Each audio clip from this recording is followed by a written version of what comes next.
அஸ்ஸலாமு அலைக்கும் வரஹ்மத்துல்லாஹி வபரகாத்துஹு. இது ஐஎன்டி சுஜுக்கியோட கிளச் பெல்லு. இந்த கிளச் பெல்லு லேத்து கொண்டு வரக்கு முன்னாடி ஷேக்கிங் இருக்கா இல்லையான்னு நல்லா சுற்றி பார்த்து கொண்டு வாங்க. நம்ம வண்டிக்கு ஆயில் சர்க்குலேஷன் பிக்கப் அதிகரிக்கிறதுக்காக வேண்டி இப்போ லேத்துக்கு வந்திருக்கிறோம்.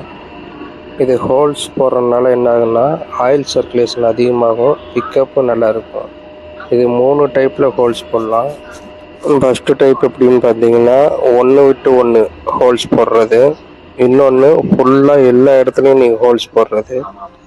மூணாவது வந்து ஒரு டைப்பு பிக்கப் இன்னும் அதிகரிக்கிறதுக்காக வேண்டி ஒவ்வொரு இதுலேயும் 2 ஹோல்ஸ் போடுவாங்க. அப்படி போட்டிங்கன்னா உங்களுக்கு பிக்கப் அதிகமாகும், அதே மாதிரி ஆயில் சர்க்குலேஷன் ரொம்ப ரொம்ப நல்லா இதாக இருக்கும். எல்லாத்தையுமே சென்டரா போட்டோம்னு வச்சுங்க பை, சென்டர் மட்டும் தான் போகுது. இப்படி போட்டோம்னா எல்லா இடத்துலையும் எல்லா இதுக்கு சர்க்குலேஷன் பை. Oil circulation. ஆமாம், இது எல்லா இதுலேயும் ஹோல்ஸ் போடுறக்கும் இது ஒன்று விட்டு ஒன்று போடுறக்கும் என்ன டிஃப்ரெண்ட் வரும்னா, எல்லாத்துலேயும் போட்டால் ஆயில் ஓவர இதாக ஜெர்க்காது, ஜர்க்காகும். இது கொஞ்சம் கம்மியாக. ஆமாங்க. ஆகும். ஆனால் அந்த அளவுக்கு நம்மளுக்கு பிக்கப் தேவையில்லை. அதனால் இப்போ ஒன்று விட்டு ஒன்று தான் ஹோல்ஸ் போட்டுட்ருக்கேன். இதில் எப்படின்னா அந்த ஹோல்ஸ் வந்து ஏருக்கு மாறாக போட்டுட்ருக்கேன்.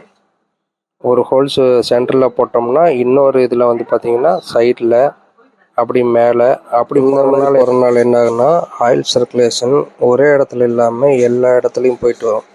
அதுக்காக வேண்டி தான் இவர் சொன்ன மாதிரியே அதே டைப்பில் போட்டாச்சு. உண்மையாலுமே இது பெஸ்ட் ஐடியா.